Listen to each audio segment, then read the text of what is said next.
Well, good morning, everyone, and thank you for joining me today for our webinar on design for assembly. Um, I just have a couple of administrative things to talk about. If you want to shrink the GoToWebinar toolbar so it's out of your way, you can use the orange arrow that's pointing to the right in the upper left-hand corner of that little window, and it'll move that group out of the way. The other thing, if you have questions as we're going along this, please feel free to ask us. But if you could use the questions feature and not the chat feature, that would be better. They get logged that way, and if we can't answer your questions live during the session, we will be able to see them afterwards and get back to you. So if you could please use the questions function for any questions that you have during the session. This is being recorded, and so you'll get a link to the recording an hour or two after the session is over today. So my name's Nick Dewhurst. I'm the president here at Boothroyd Dewhurst, and I am going to be talking to you about our design for assembly methodology software, and I'm going to present a few case studies to you that that will show the results on real world products. It's easy for me to talk to you about it generally and show you little made up examples, but in the end you want to know what's the impact of this in the real world, and I plan on showing you that here today. So what is DFMA then, the overarching sort of the umbrella under which these different tools and mindsets exist, and so I think this sums it up fairly succinctly. It's a suite of tools used to analyze and understand the cost and complexity of a product's design and its constituent parts. And so for those of you that have used our software, you can kind of relate to this a little bit. It sort of falls into these two categories of DFA and DFM, and together they work to help us understand product cost. So the DFM tools that we're not really going to talk about today are used to understand the cost of individual parts, sheet metal parts, molded parts, and so on. The design for assembly tool really is the thing where companies have historically saved significant amounts of money over the year by adopting that tool set and that mindset and that methodology and using the software tools. It's through reducing the complexity of designs. And I can't stress enough to every group that I get to talk to how that really is the most important thing that you could focus on in product development. I mean, obviously your products have to meet the end functions that they need and meet their design specifications, but focusing as best you can on how to reduce design complexity is really the key to producing products that are cost effective to manufacture, that are efficient to manufacture, and that are have greater reliability than maybe some of their counterparts. And we accomplish that through the implementation of this design for assembly methodology that I'm going to do my best to highlight to you briefly here through some examples and show you how we do that in the software. But really, it's about part count reduction. So when we talk about reducing the complexity of a design, sure, making the individual assembly operations easier is part of that discussion, but really it's about figuring out how to make our products accomplish their end functions with fewer parts. That's what ultimately we want to do. We've been doing this for a long time. 1983, actually, we created the first version of this software and started putting out this idea of simplifying designs. And someone recently, who I think you all are aware of and this will resonate with, had made a really great quote about this. So this is Elon Musk talking to a group about design. And I've got a link here to the YouTube short that is this video. We're going to put it in the chat so you guys can all see it if you want to. But the quote is, "The best part is no part. The best process is no process. It weighs nothing, costs nothing. It can't go wrong." And then he goes on to say, and you can see it if you watch the video, that what impresses him the most at design reviews that he attends at SpaceX is when people talk about parts that they've designed out of their products. And so this is exactly what we're trying to get people to accomplish through the adoption and implementation of design for assembly. It's let's figure out how to design our products to be efficient from a part count perspective and figure out how can we reduce the complexity through reductions in part count of the products that we're producing. So how do we go about doing that? Well, design for assembly is a methodology that allows us to estimate the labor content of a product. It allows us to include component costs. It allows us to see visually the assembly steps that are going to take place in order to produce a product. And then embedded in it, one of the core features is this notion of understanding the minimum part criteria. So I'm going to focus in on that for the bulk of this discussion. Know that we can also make predictions of assembly labor and like I said, show you differences in assembly costs based on, again, this idea of reduced part counts, and also roll up total costs with the inclusion of manufacturing cost estimates from our DFM tools. But how do we go about doing this thing that Elon Musk talked about, which is designing no parts? And we do that through this minimum part criteria. And its purpose is to do that first bullet, to help us identify the possibility of elimination or combination of a part with other parts in the product. And we do that through this question and answer approach. And I'll show it to you briefly in a few minutes here, but it wants to know things like, if we're thinking critically about the design of this product, does this part that we're examining have to be made of a different material from all the other parts in my product? And I can use that information and that thinking then to drive this idea of simplicity in design. And so if I want to talk to you about this a little bit more, I'm going to show you an example here. So this is a little pneumatic piston assembly that used to be a little sub-assembly in a product many moons ago. You can see here it's got 6 part numbers. There's 7 parts involved in putting this together. There's a base here. There's a piston that's a little sub-assembly. There's a spring. There's this little piston stop, a cover, and there are 2 screws. And this is the product that I'm going to use as sort of a generic example for how this goes. And so what I have on the next screen here, just to kind of let everyone get on the same page, is I'm going to show you a little video I made of me putting this together. So I'm going to press play. The video will play, and I'll talk over it as I'm going so you can see what I'm doing. So you can see I've got the parts all laid out here on a table in front of me. And I'm going to pick up this base here, and I'm going to install this piston into it. And you'll see what happens when I do this is the piston shaft won't engage the hole in the bottom of the base, and it tilts over like that. And I have to kind of fiddle around with it to get it to drop in. The piston stop just sits down there on top of the base. It stops that piston coming out and relying on the collapsed height of the spring to stop the travel of the piston.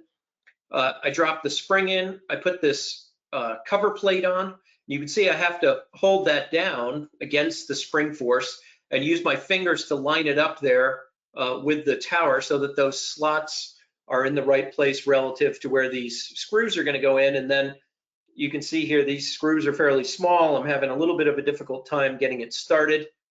So I'm going to get that screw started in there, pick up the tool. I'm going to slip when I'm trying to put that in. This is what happens as a result of me being not a very skilled assembler. And I'm going to finally drive that 1 screw in, hold that corner down, and then I'm going to pick up the last screw and drop it in there so that we can complete the assembly of this little product. Now, this video is run for about 50 seconds. So there's about, call it 45, 50 seconds of assembly time in there for putting that little product together if I didn't drop the screw. Now, the times that come out of the database are inclusive of those sorts of errors taking place during the assembly process. We've looked at assembly times over a large number of parts that are being produced to kind of accommodate the fact that you drop the screw sometimes when you pick it up. And so the times in the database account for all of those things taking place.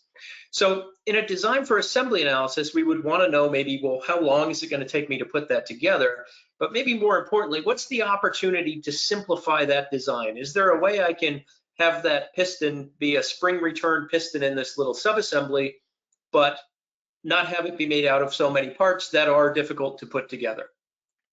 And so I'm going to switch here to our design for assembly software. So this is our new dashboard. If you haven't used the new version of the software yet, I'd encourage you to get it installed. If you're one of our customers under maintenance, the dashboard has some pretty exciting features in it. You can see here I've got my recent files. I can run the software from it.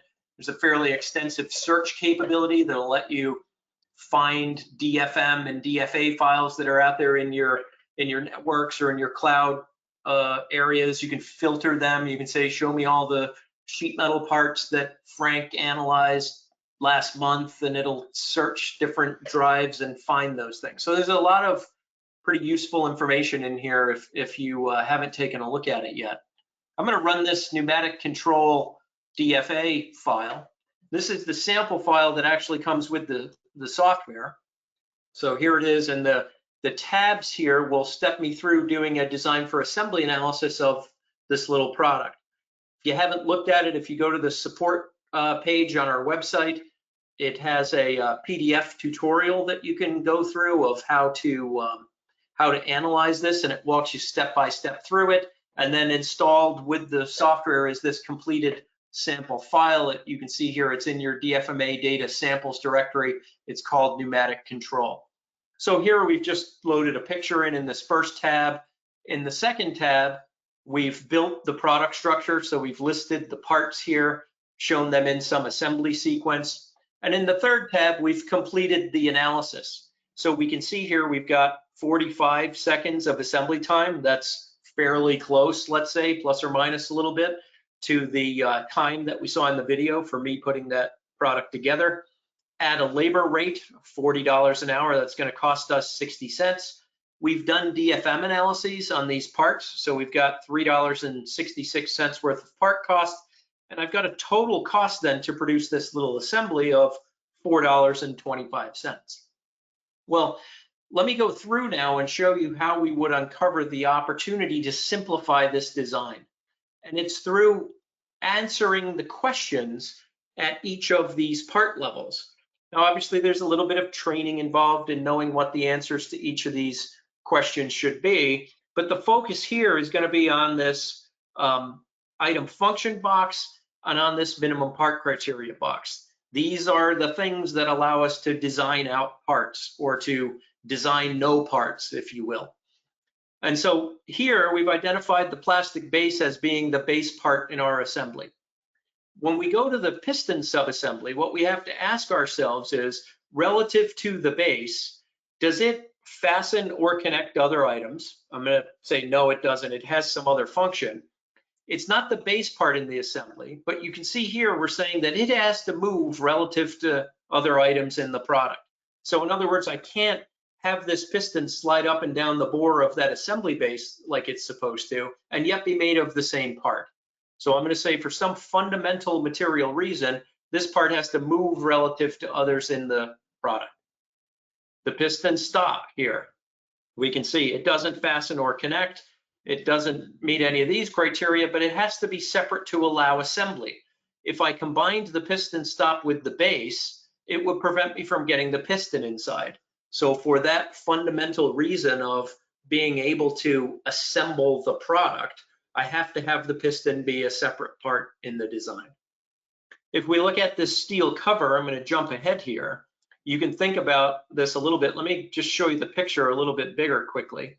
So here's this steel cover that we're looking at, and we're asking ourselves, with respect to the plastic stop, the spring, the piston, and the base, does it have to be made of a different material? No. Does it have to move? No. Would it prevent me from assembling other operations? Well, you might say yes, it has to be separate to allow me to get the piston inside. But what I'm thinking here is, in some theoretical redesign of this product, could I combine parts together and have this go on after the piston and still allow me to assemble the product? And the answer in this case is maybe. So I'm going to say no fundamental reason exists why that part needs to be theoretically separate.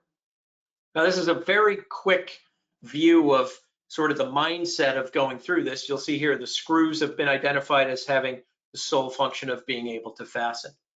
Now, what you do is once you've completed this analysis, you put the software in this redesign mode, and based on how you answered all of these questions and the sequence of things in the assembly, it will make recommendations to you on parts that are considered to be candidates for elimination. So you can see here these category 1 suggestions. The software is showing me the spring and the cover are parts that in theory I could eliminate and still have this product accomplish its function. We could look at how many parts are identified as being fasteners. Well, it's obviously in this case just the screws, but that's 2 more parts that in theory I could eliminate. We don't have any connectors or separate operations in here, but here we see all of the assembly issues that are taking place. So these are the things that are making these items take longer to put together than they should because of the way we've designed them. So the steel cover, the fact that I had to hold it down against the spring and that it required me to align it is costing me 5 seconds of assembly time. So 13 seconds out of my 45, can't do that rough math quick enough, but 20-ish something %, let's say, is being wasted here because I've made these assembly operations more difficult than they need to be. So now the software is set up so that I can work live in this view and I can manipulate the answers to these questions in these structures, and I can ultimately model quickly a redesign. And so here's the one that this team came up with, where they have combined the piston stop and the cover and kept the steel spring, but the piston stop and cover now has become a plastic snap fit part that secures this to the base. And what you can see here is that I've got a total cost now of $3.65, and I've reduced the part count down to 4. And if I look just briefly at the assembly analysis report, we can see a report side by side of the original and the redesign from an assembly perspective and see what we've done in terms of part count reductions. So let me just baseline the original against the redesign. So you can see here a 43% reduction in the number of parts and a 64% reduction in the amount of labor as a result of going through that minimum part criteria questioning and challenging the need for these parts to be separate from a design perspective, from a fundamental perspective. Why do I have these as separate parts in my products? So that's how that process plays out. That's it applied to a very simple product that's, that is fairly easy to wrap your head around. Let's go back to the presentation now, and let me show you, I'll end this with some case studies that have been presented over the years at our conference from a selection of products in a different set of industries at different volumes, just so that you can get an example of some of the real world things that have been done with this. We literally have hundreds of case studies. There's a whole bunch of them published on our website. You can look through some of the archives from our conferences over the years and see some of these case studies result. This is just a sampling of a few. So this is an example from Westinghouse. This is from the control room in a nuclear power plant. They looked at the nuclear automation folding keyboard tray. So this is the tray that houses this keyboard in the control room. I suppose if things were going wrong, you would want this to deploy and function and come out so that you could do things as a result of that. But they studied this from the perspective of what's the opportunity to reduce part counts. They were able to go through and identify a bunch of fasteners and sheet metal parts that were somewhat redundant in the design and that didn't have to be made of different materials and didn't have to move and things like that. And in the end, they had an initial part count in that keyboard tray of 92 parts. By doing the DFA analysis and questioning those theoretical minimum part count questions, they were able to reduce the number of parts in this product to 26, or a 72% reduction in the number of parts that were in that assembly. So, I mean, think about the impact of that on your own business. Maybe you don't get 72% reduction, but what's the impact to your business of 25% fewer parts flowing through your factories? It would have to be significant, would be my argument. This is a European appliance manufacturer, Frigoglass. This is an analysis they did of the cooling mechanism in one of their products. You can see here that they were able to reduce the number of parts and the number of fasteners by 42 in this overall assembly on the right-hand side. And in the lower left here, I think, this is a fairly simple design idea. We've got two parts here that are being fastened together with, in that case, there's 6 fasteners there that are holding those together. And a bit of a critical look at this design. It's a fairly easy design change to make this into a single piece of sheet metal that eliminates then 7 parts from this overall design, 6 fasteners and 1 piece of sheet metal. And just watching me fumble with the fasteners in that piston assembly, what's the impact of having 6 fewer fasteners go into that one little simple subassembly of this product? They also looked at many other things in their design. Here we've got this evaporator fan casing. The original design here was a bunch of sheet metal parts that were all held together and with different fasteners and separate individual sheet metal parts. They were able to look at an injection molded plastic fan housing where the grill was just snapping into place, and you can see that resulted in a 24% cost savings as a result of focusing on the design and trying to figure out ways to reduce the part counts. This is an example from Dell, where they're looking at a chassis assembly. Here on the left is the original design, where they had removable trays to support multiple PCBs that were in this chassis. And again, looking at, do these parts have to move? Do they have to be made of different materials? They looked at theoretical minimum part counts, and they were able to realize that they could incorporate features into the sheet metal tray that would allow the multiple PCBs to not have to have removable trays. They could incorporate those features into the chassis. And by doing that, they were able to achieve some significant part count, labor time, and ultimately a 35% cost reduction from the original design to the redesign as a result of, again, questioning the need for the parts to be necessarily separate in the design of the products. This is an example from Rolls-Royce. This is an engine component here. They felt that doing DFA allowed them, to really develop better ideas faster during the design process. It allowed them to communicate better about the design of the products. And without getting into all the gory details, you see the original design there had 120 fasteners in it. The new one has 80. The part count is cut close to in half as a result of this. They've eliminated all welding. And you can see from their baselines a 900-pound reduction in the cost and a 3.5-pound reduction in weight. And then if you look at the list at the bottom there, I think that's an important thing to take away. Look at the number of inspection operations and assembly operations and separate secondary operations that have been eliminated from the process of producing the original design. So not only have they achieved part count reductions here and dollar savings, but they've reduced significantly the complexity of manufacture and the opportunities to make mistakes as they go through this process. This is a pretty good example from a number of years ago. This is the ITT, sort of a butterfly valve assembly. The thing that's interesting about this is it had been produced for a number of years before they got around to looking at the design of this valve disc. And so you see on the right-hand side, there's the original design. It's got 15 parts in it.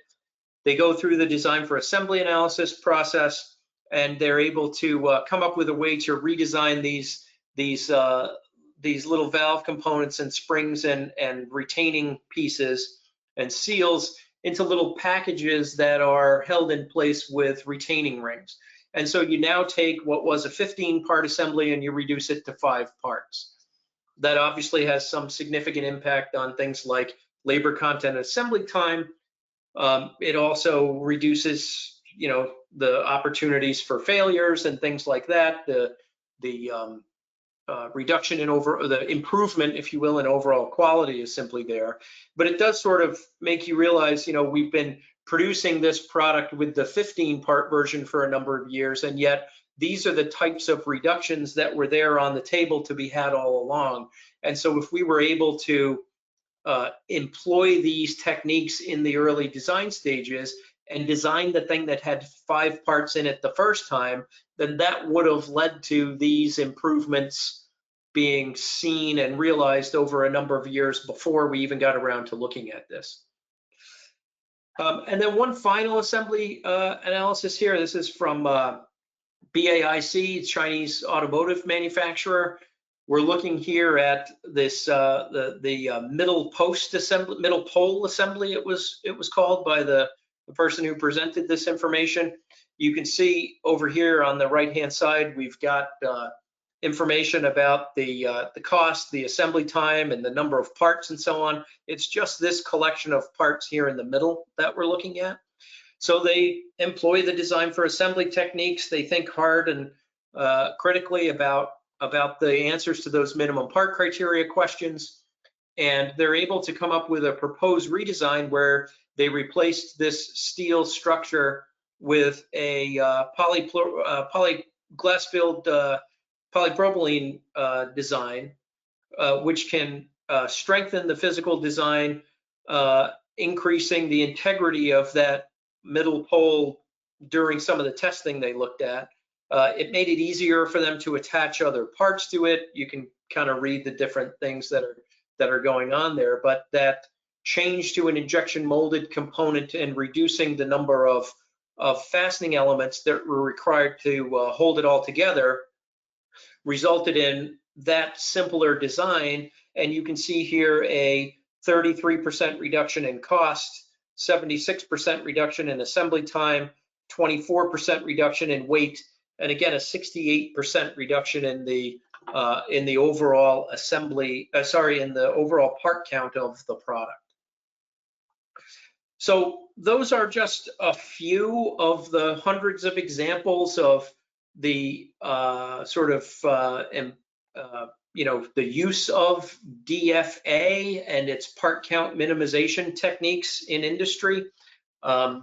We are happy to show you how this could apply to things that you're working on. If you have these tools, maybe this will spur you to think about how these might be employed on cost reduction activities or new product development projects that are coming down the pipe. It's relatively easy to do. It costs you very little to get started with it, and the results can be very significant to the bottom lines of your organizations. So thank you for attending today. We will get back to you with all the answers to your questions. If there are other questions that have come up that you want to ask us after this, please don't hesitate to reach out to us. info@dfma.com is a great way to get in touch with us. And we look forward to presenting future sessions like this to you and providing you with helpful information along the way. Thank you again, and have a great rest of your day.